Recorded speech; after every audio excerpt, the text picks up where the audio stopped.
Dia cuma menggali benda keras di tanah, tapi begitu turun, dia terpaku takut oleh pemandangan di depannya. Bahkan polisi ikut gemetar setelah melihat foto-foto di lokasi, lalu melaporkan situasinya ke militer. Karena yang tergali adalah rudal besar peninggalan Perang Dunia II. Sekali meledak, area dalam radius 2 km bakal rata. Militer pun ketakutan sampai terpaksa segera mengevakuasi warga sekitar, bahkan memasang garis pembatas dari jauh. Demi menyelamatkan nyawa, semua warga memilih mengungsi. Namun anehnya, saat itu di sebuah kamar apartemen dekat sana, justru ada 4 pria besar duduk tenang bagai gunung, seolah semuanya sudah dalam genggaman mereka, bahkan orang-orang di jalanan.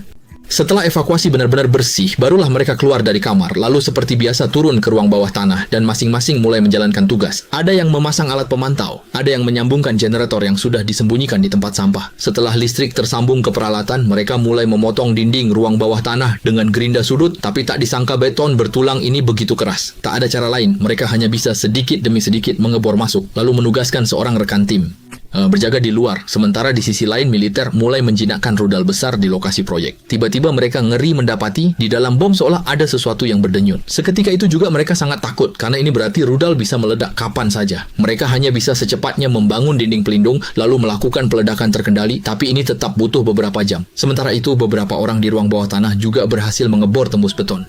Lalu mereka mulai mengerjakan pelat baja di lantai berikutnya. Saat kedua pihak berpacu dengan waktu, seorang prajurit penjinak bom baru tiba-tiba sadar ada yang tidak beres. Beberapa bagian rudal sangat halus, tidak seperti baru digali dari tanah. Prajurit senior menjelaskan, mungkin itu karena alat gali sempat menggeseknya, jadi mereka tak menganggapnya masalah besar. Beberapa menit kemudian, orang-orang di ruang bawah tanah akhirnya berhasil menembus dinding dan lancar sampai ke brankas bank. Jadi bom di lokasi konstruksi itu seharusnya palsu untuk mengalihkan perhatian semua orang.